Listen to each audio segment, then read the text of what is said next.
Salam değerli abituriyentler. Bugün fizikadan kısa nəzəri təkrarımızın sonuncu partındayıq. Videoya keçməzdən əvvəl videomu bəyənib kanalıma abunə olmağı unutmayın. Sabah imtahan verəcək bütün şagirdlərə uğurlar arzu edirəm. Ümid edirəm ki, inşallah qəbulda istədiyiniz nəticəni toplayarsınız və o imtahan zalından sevinərək çıxarsınız. O kitabçada bildiyiniz suallar düşsün və hamısını yaza biləsiniz inşallah. Mənim səsim tutulduğu üçün bu video o qədər uzun olmayacaq, amma bacardığım qədər sizə bütün mövzuları xatırlatmağa çalışacağım. Yəni ikinci hissədən qalan mövzuları. Keçən dəfəki videoda part 1-dən axırıncı maqnit sahəsinin enerjisini izah etmişdim. İndi ondan sonra qalan mövzular haqqında ümumi məlumat verəcəm. Gəlin başlayaq. Gəlir maqnit sahəsinin enerjisindən sonra elektromaqnit rəqsləri və dalğaları. Elektromaqnit rəqslərinə gələndə uşaqlar, birinci növbədə elektrik sahəsinin enerjisindən maqnit sahəsinin enerjisini bilməlisiniz.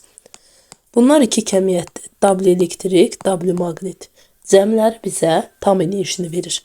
Biri artanda digəri azalmalıdır. Elektriyə aid olan kəmiyyətlər düsturu nədir? Q kvadrat bölünsün 2-si. Q bölünsün 2. Yəni bu ikisini yazsam kifayətdir. Maqnit L kvadrat bölünsün 2. Fi kvadrat bölünsün 2. Baxırsınız ki, elektriğin düsturunda nə var? Yük var, gərginlik var. Maqnitdə nə var? Cərəyan şiddəti və fi. Elektriği artanda düsturundakı kəmiyyətlər də artır. Maqnit azalanda düsturundakı kəmiyyətlər də azalır. Şərt deyil ki, elektriği artsın. Elektriği azalada bilər. Onda bunlar azalır. Maqnitə aid olanlar artır. Elektriğe aid olanlar, elektrik 0 olsa Q da 0 olur, U da 0 olur. Onda maqnit I, fi maksimum olur. Yəni biri minimum olanda digəri maksimum olur. Bunu bilsəz kifayətdir. Daha sonra cərəyan şiddətinin düsturu var. İmtahanda daha çox bu tipli məsələlər düşür. İm bərabər QM omega deyə. Buradan omeganı 2 bölü 2 pi ilə aça bilərsiniz. Bu m'lər, i'mlər amplitud qiymətlərdir. Bir var Thomson düsturu. 2 pi kök altında ise periyot tapılır. Periyot L'dən S'dən kök altı düz asıdır. Amma periyot tezliyi omega amplitud qiymətlərdən, yəni i'mdən, qmdən, sonra fi'mdən və s. bunlardan asılı deyil. Zaman da daxil olmaqla. Periyot tezliyi omega asılı deyil. Tezliyin düsturu isə nü bərabərdir 1 bölünsün 2 pi kök altında S'dir. Tezlik də L'dən S'dən tərs asıdır və onu da qeyd edim ki, L'in yerinə müəyyən 0 gətirə bilərsiniz. S'nin yerinə epsilon 0 S bölü D qoya bilərsiniz. Yenə periyod tezliyi o düsturda varsa, yəni gətirdisə asılıdır. Davam edək. Periyod tezliyi dedikdən sonra bunların kosinus sinus qanunu ilə dəyişməsinə də toxunum. Baxın, məsələn, yük kosinus qanunu ilə dəyişirsə, gərginlik də bundan dəyişəcək. Nəyə görə? Çünki yüklə gərginlik eyni kəmiyyətdir da, elektriyə aid olan kəmiyyəti düz asıdırlar. Eyni bazada rəqs edirlər. Lakin yükdən zamanı götürəmanda cərəyan şiddətini verir. Yəni verir İm sinus omega t özdə mənfi. Yəni əgər elektriyə aid olan bir qrafik varsa, maqnitə aid olan tapanda törəm almalısınız. Enerjilərdə bildiyimiz kimi mənfiyə keçmir, qrafikin həmişə müsbət hissəsində olur. Elektromaqnit rəqslər dalğalarından isə dalğanın uzunluğunu bilməlisiniz. Lambda bərabərdir 2 pi S kök altında LS ilə tapır. Əslində bu S vur T'dir. Sadəcə T'ni 2 pi kök altında LS ilə atır. Buradakı kiçik isə işıq sürətidir. Buradakı böyük isə tutumdur. Bunu da unutmayın. Daha sonra var şüalanma selinin sıxlığı, sonra şüalanmanın gücü. Şüalanmanın gücü P bərabərdir delta W bölünsün S ilə tapılır. Şüalanma selinin sıxlığı I ilə işarə olunur və ya intensivliyi adlanır. Bərabərdir P bölünsün S-dir. Buradan da bunu açanda yazmalıyam ki, P'nin yerinə delta W bölünsün. Uşaqlar, burada bir yanlış etdim. Bir dəqiqə. Delta W bölü T'dir. Onda bunu da əlavə edəndə belə olur. S'ı da 4 pi r kvadratından açırıq. 4 pi r kvadratı T Burada da şüalama selinin sıxlığı R ilə tərs kvadratikasıdır. Elektromaqnit dalğalarının yaranması üçün zərrəcik şərtlərimiz var. Sürətə malik olmalıdır, yüklü olmalıdır, təcil olmalıdır və dəyişən sürətlə hərəkət etməlidir. Yəni zərrəciyin yükü olsa da bərabər sürətlə hərəkət etsə yaranmır elektromaqnit dalğası. Dəyişən sürətlə hərəkət etməlidir, təcil olmalıdır, yüklü olmalıdır. Bunları yadınızda saxlayın. Şüalanmanın əsas, yəni elektromaqnit dalğaların əsas xüsusiyyətləridir. Dalğanın intensivlik vektoru, B induksiya vektoru və sürət vektoru üçü də bir-birinə perpendikulyar olmalıdır. Aralarındakı bucaq 90 dərəcə olur. Y ilə B eyni fazada rəqs edir. Yəni Y sinuslu qanunu ilə dəyişəndə B də sinusdan dəyişir. Qrafikləri eyni olur. Baxın, bu şəkildə. Bunda Y əgər sinusdan dəyişirsə, B də sinusdan dəyişməlidir. Bucaqla yox, radianla da soruşa bilər. Aralarındakı fazalar fərqi pi bölü 2 qədərdir. Yəni 90 dərəcədir. Bunu unutmayın. Elektromaqnit dalğalarından bu qədər. Keçək dəyişən elektrik cərəyanına. Dəyişən elektrik cərəyanında uşaqlar 3 müqavimət var. Aktiv, tutum, biri də induktiv. Baxın, aktivdə rezistor olur, tutumda kondensator olur, induktivlikdə isə sarğac olur, el induktivlikli və aktivdə I, U, R, yəni İm, Uyim, R, Nüdən, T'dən, Omegadan aslı deyil. Tutumda düsturuna da varsa aslıdır. Düsturu İm bərabərdir. Uyim bölünsün XS'dir. XS'nin də 1 bölü omega s'ini açanda Uyim omega S olur. Buradan da omeganı 2 pi bölü T ilə 2 pi ilə açırsınız. Vurulursa tərs, bölünürsə düz aslı olur. İnduktivlikdə də asıllıq var. İm bərabərdir. Uyem bölünsün XL yazırsınız. Bunda omega L ilə açanda Uyem bölünsün omega L. Omeganı da açırsınız. Yəni düsturunda varsa asılıdır. Bir dənə aktivdə asıllıq yoxdur. İkinci olaraq aktivdə güc, isti miqdarı var. İm kvadratı RT ilə, Uyem kvadratı bölü 2 vur T ilə tapılır. Tutumda sıfırdır. İnduktivlikdə yoxdur. Bir də var ki, bu üçünü gətirib ardıcı birləşsinlər. Gələcəm bir şey də deyim. Aktivdə cərəyan şiddətindən gərginlik eyni fazada rəqs edir. Yəni I ilə o eyni qanunla dəyişir. Ya sinus ya kosinus. Tutumda cərəyan şiddət gərginlik pi bölü 2 qədər qabaqlayır. Yəni tutaq ki, gərginlik sinusla dəyişirsə, cərəyan şiddəti kosinusla dəyişir. İnduktivlikdə isə gərginlik cərəyan şiddətini pi bölü 2 qədər qabaqlayır. Yəni cərəyan şiddəti sinusla dəyişəndə gərginlik kosinusla dəyişir. Daha sonra uşaqlar, bu üç müqaviməti aktiv, tutum, induktivi ardıcıl birləşdirəndə dövrədə tam müqavimət izetlə göstərilir. Kökün altında R kvadrat, üstə gəlsin XL çıxılsın, XC-nin xaricdən kvadratından tapılır. Və qeyd edim ki, əgər XL XC-yə bərabər olsa, rezonans baş verir, I maksimum olur. Cərəyan şiddəti maksimum qiymət alır. Çünki I bərabərdir U bölünsün, kök altında R kvadrat, üstə gəl XL çıx, XC-nin kvadratı yazanda, bu ikisi bir-birinə bərabər olanda məxrəc minimum olur, çıxılır, 0 verir. Onda cərəyan şiddəti maksimum qiymət alır, rezonans baş verir. Bu da rezonans şərtidir, yadınızda saxlaya bilərsiniz. Dəyişən elektrik cərəyanından bu qədər. Həndəzi optikadan işıl ısınma qanununu deyəcəm. Hansı ki, sinus alfa bölünsün sinus beta bərabərdir ikinci mühitin sındırma əmsalının birinciyə nisbəti. Bucaqla sındırma əmsalı tərs aslı olur. Qeyd edim ki, həmişə düşmə bucağından qayıtma bucağı da bir-birinə bərabər olur. Bir şüa 30 dərəcə bucaq altında düşürsə, 30 dərəcə bucaq altında da qayıdır. Qeyd edim ki, bura səthin normaldırsa, şüa buradan düşürsə, bura düşmə bucağı deyil. Düşmə bucağı şüa ilə normal arasında qalan bucaqdır, buradır. Qayıtma belədir, qayıtma bucağı bura deyil. Qayıtma bucağı baxın buradır. Sınma bucağı da eyni şəkildə, buradır. Yəni ki, normalla şüa arasında qalan bucaqdır. Düşmə, qayıtma, sınma bucağı. Gələ indi həndəsi optikada müstəvi güzgü. Müstəvi güzgü dedisə, uşaqlar, yadınızda saxlayırsınız ki, müstəvi güzgüdə cismin xəyalı özü boyda alınır, eyni məsafədə alınır və düzünə alınır. Yəni olduğu kimi, həqiqi. Amma toplayıcı linzada belə bir şey var. Toplayıcı linzada xəyal həmişə həqiqi olur, fokus məsafəsi də həqiqi olur. Sadəcə bir halda mövhumi xəyal alına bilər toplayıcıda, D2F-də. Toplayıcıda bir halda xəyal cismin öz hündürlüyünə bərabər ola bilər, D bərabər 2F-də. Qalan hallarda cismi toplayıcı linzaya yaxınlaşdırdıqca xəyal linzadan uzaqlaşıb ölçüsü böyüyür.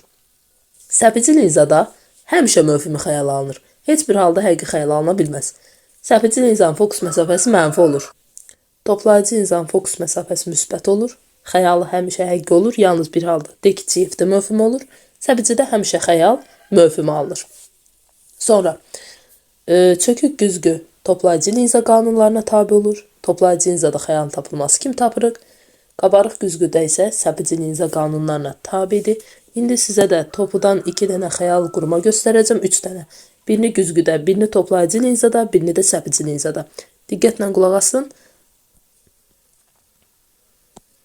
Bir dənə sual tapın. Baxın, çökük güzgü, bir də qabarıq güzgü. İkisində də alınmasını göstərəcəm. Fikir verirsinizsə, burada birinci növbədə nə edirik? Çökük güzgüdə xəyalı qurarkən bir dənə paralel şua göndəririk. Şua sındıqdan sonra fokusdan keçməlidir. Birini də fokusdan keçirdərək göndərməliyik. Sındıqdan sonra paralel getməlidir. Və kəsişlikləri nöqtədə cismin xəyalı alınır. İkinci olaraq, qabarıqda necə tapırıq? Qabarıq səpici linza qanunlarına tabi olduğu üçün paralel göndərdim. Səpilir, uzantısı gəlir, fokusdan keçir. Baxın, keçirdim. Digər isə mərkəzdən bucaq altında salıram. Çünki mən F-lə salanda şuanın üzərinə düşmür. İkinci variantdan istifadə edirəm. Bucağın üzərinə saldım. Bucaq altında qayıdır, uzantısını buradan keçirdirəm. Və 5-də kəsişir. Xəyal da burada alırım. Keçək bir dənə də linza göstərək. Səpici və toplayıcı linza. Bir dənə tapım mən. Məsələn, baxın bu hala.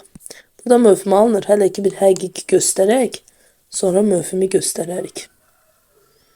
Məsələn, 87-də buradakı cismin xəyalını istəyir. Baxıram ki, linza toplayıcı linzadır. Paralel göndərdim. Sındıqdan sonra şuanı fokusdan keçirdirəm. Birini də şuanın mərkəzindən göndərirəm linzanın üzərinə. Sınmadan. Harda kəsişdilər? Burada. Görürsünüz, 2F-də idi, 2F-də alındı və özü boyda alındı. Bəs yaxşı, mövhumi harda alınır? Toplayıcıda bir halda mövhumi xəyal alınır. Baxın burada. D2F olanda həqiqətən də fikir verin. Paralel göndərirəm. Sınıb, fokusdan keçir. Birini də mərkəzdən göndərirəm, sınmır. Amma mən bunların uzantısını gətirib müəyyən bir nöqtədə kəsişdirə bilərəm. Uzantı har kəsişdisə, mövhumi xəyal alınır. Bir dənə də səpici linzada göstərək. Gəlin elə, bu bayaq göstərdiyimizi səpici linza edək, elə baxaq, belə olsun.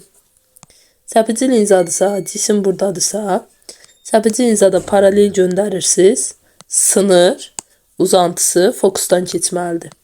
Keçirtdim. Birini də mərkəzdən sınmadan göndərirsiniz. Harda kəsişlər bu nöqtədə? Deməli, xəyal burada alınır, mövhumi və kiçildilmiş alınır. Bu şəkildə tapa bilərsiniz uşaqlar. Məsələn, orada var, tutaq ki, linzaların optik qüvvəsi, linzalar sisteminin. Baxın, məsələn, bu tipli. Bir dəqiqə, burada o tipli suallar var. Göstərim. Məsələn, bu tipli linzalar sistemi olanda, D sistemi tapanda D1 plus D2'dir. Xətti böyütməni istəyəndə Q sistem bərabərdir, Q1 vur Q2'dir. Xətti böyütmənin düsturu Q bərabər F böl D'dir. Kiçik F bölünsün D və böyük H bölünsün kiçik H. Qeyd edim ki, D isə optik qüvvədir. Vahidi bir dioptriyadır. 1 bölü F ilə tapılır. D ilə F yalnız bir-birlərindən asılıdır. Yəni, başqa mühitin xassələrindən və s. asılı ola bilərlər. Lakin F-dən, balaca D-dən, Q-dən, hündürlükdən, bucaqdan asılı deyirlər. D ilə F bu ikisi bir-birindən tərs asıdır. Yerdə qalan bu bölmədə öyrəndiyimiz kəmiyyətlərdən asılı deyirlər. Bu şəkildə uşaqlar, bir də var ki, linzalar arasındakı məsafəni istəyə bilər. Məsafə deyəndə də L bərabər F1 plus F2 ilə tapılır. Bu şəkildə tapa bilərsiniz. İndi gələk dalğa optikası. Dalğa optikası asandır. Dalğa optikasında işığın dispersiyası var. 7 rəngi ayrılır. Qarı, nənə, 80 yaşında məxmərgülə bənzər. Bu sıralamanı yadınızda saxlayırsınız. Yuxarıdan aşağıya doğru, yəni qırmızıdan bənövşəyə doğru getdikcə tezlik, sındırma əmsalı və işığın intensivliyi artır. Lakin enerjisi də artır. Dalğa uzunluğu və sürət azalır. Yəni qırmızının sürəti çoxdur, amma bənövşəyinki azdır. Qırmızının sındırma əmsalı azdır, ancaq bənövşəyinki çoxdur. Bu şəkildə. Sonra gəlir işığın interferensiyası. İşığın interferensiyası yekun dalğaların amplitudunun azalması və ya çoxalmasıdır. Yəni maksimum və minimum olmasıdır. Əgər sizdə maksimum şərt verilirsə, bu zaman amplitudlar toplanır. Minimum şərt verilirsə, bu zaman amplitudlar çıxılır. Bunu necə tapırsınız? Qısa bir qayda deyəcəm. Lambdanın qabağına baxırsınız. Tək ədəd veribsə, məsələn 3 lambda, minimum şərtdir, çıxırsınız. Cüt ədəd veribsə, məsələn 4 lambda, maksimum şərtdir, toplayırsınız. Bu şəkildə tapa bilərsiniz. Maksimumlar şərtini yazanda da delta D bərabərdir 2K, belə yazaq da, 2K lambda bölünsün 2 yazaram, 2 pi K yazaq. 2K lambda bölünsün 2 yazırıq maksimum şərtdə. Delta fi də bərabər olur 2 pi K'ya. Bu zamanda amplitudlar toplanır. Minimum şərtdə isə delta D bərabərdir 2K plus 1 lambda bölünsün 2'dir. Minimum şərtdəki amplitudlar çıxılır. Qeyd edim ki, uşaqlar, bir də var işığın difraksiyası. Difraksiyada maksimum və minimum şərt var. Yenə lambdanın qabağına baxırsınız. Amma əgər cüt ədəddirsə maksimumdur, tək ədəddirsə minimumdur. D sinus fi bərabər K lambda maksimum şərtdir. D sinus fi bərabərdir 2K plus 1 lambda bölünsün 2 isə minimum şərtdir. Qeyd edim ki, burada D qəfəs periyodudur. L böl N-dən tapılır. Baxın, buna aid çox məsələ düşür.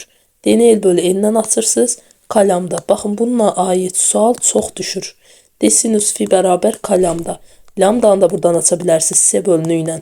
KS bölünsün nü alınır. Ola bilər. Buna aid məsələ çox düşür, onca diqqətli olun. Dedək ki, heç nədən asılı deyil. Yalnız qəfəs periyodudur, mühitin xassəsindən asılıdır, yəni materialdan asılıdır. Qalan heç nədən asılılığı yoxdur. Belə yadınızda saxlayırsınız. İşığın polyarlaşmasını da qısa şəkildə belə deyim, yadınızda saxlayın ki, 90 dərəcədə polyarlaşmır, 0 olur. 0 dərəcədə polyarlaşır, maksimum olur. Sizə məsələn 50 dərəcə verib. Deyir, mən neynim ki, işıq keçsin? Deyir, siz 50 dərəcə azaldıb 0-a salmalıyıq ki, işıq keçsin. Deyir, necə edim ki, işıq keçməsin? Deyirsiniz ki, və intensivi minimum olsun. Deyirsiniz ki, 40 dərəcə artırmalıyam ki, 90 olsun, işıq keçməsin, intensivi minimum olsun. Ümid edirəm ki, başa düşdünüz uşaqlar. Sonra gəlir işıq kvantları. İşıq kvantlarında birinci foton enerjisini bilməlisiniz. Ya foton enerjisi H-nüdür və ya H-si bölünsün lambda ilə tapılır. Sonra fotoeffekt üçün Einstein tənliyini bilməlisiniz. Məsələlərin çoxu buradan düşür. Geçentik üstəgəl çıxış. Qeyd edim ki, foton enerjisini H-nü ilə aça bilərsiniz.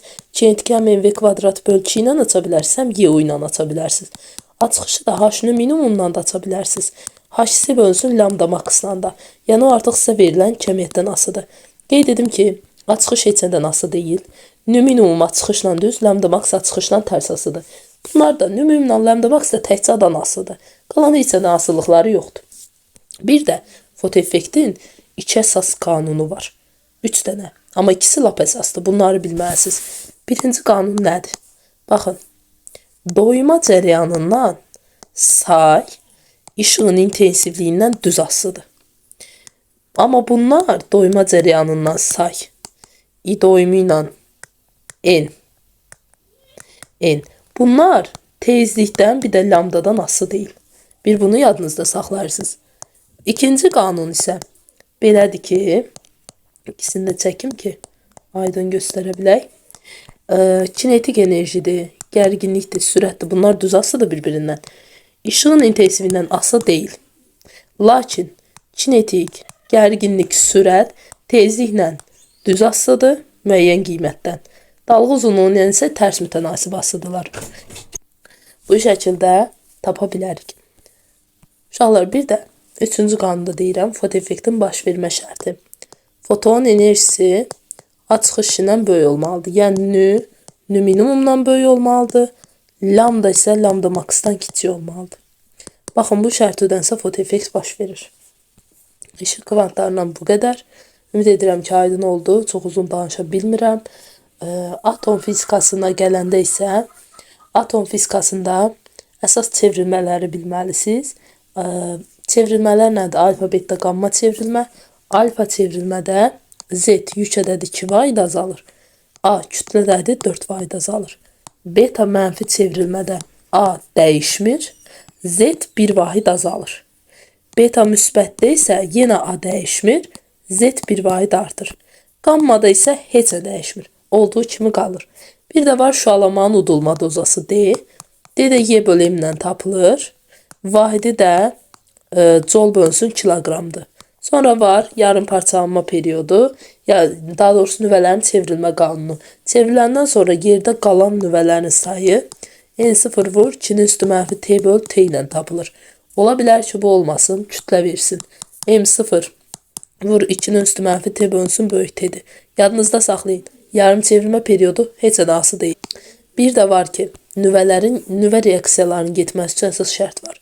K artmanın sıralı birdən böyük bərabər olmalıdır. K birdən böyük olanda partlayışa səbəb olan reaksiya baş verir.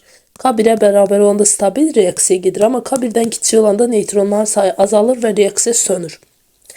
Kütlə ilə də var bu. M böhran kütlədən böyük bərabər olmalıdır. Böyük və bərabər olanda reaksiya gedir, kiçik olanda baş vermir. Bir də var ki, uşaqlar, atomda iyonlaşma enerjisini istəyə bilər. Deyə bilər 5-ci səviyyənin iyonlaşma enerjisinə qədərdir. 10-cu səviyyən. Hansı səviyyə deyirsə onun enerjisini götürsün iyonlaşmada. Şüalanma deyəndə atom özündən ətrafa enerjini verdiyi üçün, fotonu verdiyi üçün bu atomun enerjisi azalır. Yəni baxırsınız, hansı keçidlərdə enerji azalırsa orada şüalanma baş verib. Hansı keçidlərdə enerjisi atomun artıbsa, onda orada deməli udulma baş verib. Enerji xəttinizin uzunluğu nə qədər uzundursa, enerjiniz, fotonun impulsu, tezliyi o qədər böyükdür. Amma dalğa uzunluğu kiçik olur, tərsası olduğu üçün. Lakin xətt nə qədər qısadırsa bunlar kiçik olur, lambda böyük olur. Bu şəkildə yadınızda saxlaya bilərsiniz.